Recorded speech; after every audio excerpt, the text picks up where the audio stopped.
देश भर में हिजाब को लेकर चल रहे विवाद पर वृंदावन आश्रम के आध्यात्मिक सद्गुरु रितेश्वर महाराज ने अहम टिप्पणी करते हुए मसले को दल के दल की हवा करार दिया है।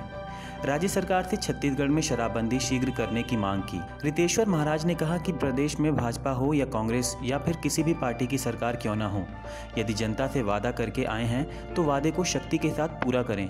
इससे प्रदेश की जनता का मंगल होगा। उन्होंने कहा कि भारत देश संविधान के आधार पर चलता है। संविधान के तहत शिक्षण संस्थाओं में सबके लिए एक तरह के नियम लागू हैं। अगर धार्मिक तौर पर शिक्षण संस्थान चलाना चाहते हैं तो सबके लिए कर दीजिए। यदि संविधान से चलाना चाहते हैं तो सबके लिए एक तरह के नियम लागू कर दें।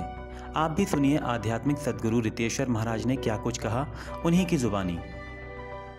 ये दल का दलदल है। दिल से बात करेंगे तो कहीं इसमें झगड़ा है नहीं। या तो संविधान से देश चलाइए या फिर अपने अपने धर्म की मान्यता से चलाइए। पहले ये डिसाइड हो जाए इस भारत में कि धर्म से चलाना है तो कोई शरीयत से चलाएगा, कोई सनातनी परंपरा से चलाएगा, कोई क्रिश्चियनिज्म से चलाएगा, कोई बुद्धिज्म से चलाएगा। लेकिन हमारे यहाँ संविधान सर्व प्रमुख है। मैं साधु होने से पहले भारत का एक नागरिक हूँ और संविधान के प्रति मेरी आस्था है। तो मुझे ऐसा लगता है कि ये प्रकरण कोई बहुत बड़ा प्रकरण नहीं है। वो तथाकथित कुछ ऐसे लोग जो ऐसे छोटे छोटे प्रसंगों को बड़ा करके और देश की मूलभूत समस्याओं से ध्यान को हटाना चाहते हैं, वो लोग ऐसा करते हैं। और दूसरी बात ये है कि हर बार आप व्यक्ति की अभिव्यक्ति की स्वतंत्रता को छीन नहीं सकते। अगर वो हिजाब पहन के गए तो फिर भगवा भी पहन के गए, मौज करिए। फिर स्कूल में इसी का कंपटीशन हो तो कहीं ना कहीं संविधान लाना पड़ेगा आपको कि भारत का प्रत्येक नागरिक समान है और सबके लिए, चाहे रोजगार के अवसर हो, कानून का मामला हो, कानून एक ही रहेगा, अलग अलग नहीं होंगे। कोई साहबानो प्रकरण रातों रात न हो, कोई भी चीज ऐसी रातों रात न हो जिससे कानून की हिफाजत करना मुश्किल हो जाए। मेरा ये कहना है कि सबके लिए एक संविधान बनाने की मांग आप भी करो, हम भी करते हैं। इससे बढ़िया चीज और क्या होगा। जो नहीं मांग रहे हैं उनके नियत पे शक करो कि एक देश के नागरिक हैं, हम एक जैसा कानून मांगते हो, मानने को राजी नहीं, तो उनके नियत पे शक होती है। तो मतलब अभी तक देश में संविधान पूर्ण रूप से लागू नहीं हो पाया है। देश में संविधान पूर्ण रूप से कभी लागू नहीं हो पाएगा, क्योंकि संविधान जीवंत नहीं है, मनुष्य जीवंत है। संविधान कागजों में है, जिंदा मनुष्य है।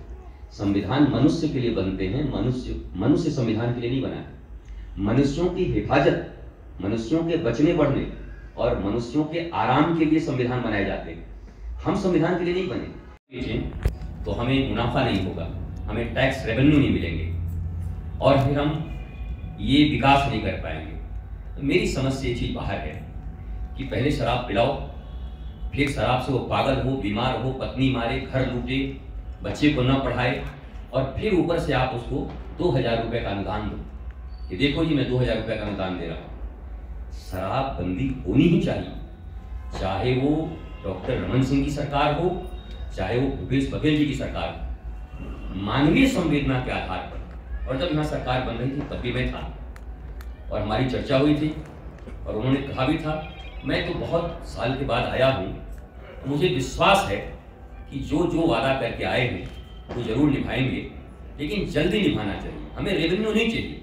किसके लिए रेवेन्यू चाहिए? ऐसे ही पंजाब वालों ने एक बार जिद कर लिया था कि हम दुनिया में सबसे ज्यादा अन्न उपजाएंगे। उपजा तो दिए, पर कैंसर ट्रेन चलने लगी वहां से। पंजाब ही एक ऐसा स्टेट है जहां से कैंसर ट्रेन चलती है। आपने अन्न तो बहुत उगा दिया, पर आपके बच्चों को कैंसर हो गया। इतने पेस्टिसाइड्स डाल दिए, इतने आपने केमिकल्स डाल दिए कि आपने पैदा कर दिया, खिला भी वही दिया। पंजाब के हर तीसरे घर में कैंसर के पेशेंट हैं, तो आपने अनाज पैदा किया कि कैंसर पैदा किया? ऐसा अनाज खा के क्या होगा? ऐसी पैदावार से क्या होगा? ऐसे जीन्स पहनने से क्या होंगे कि आदमी ही मर जाए कैंसर से? तो शराबबंदी तो सख्ती से होना चाहिए।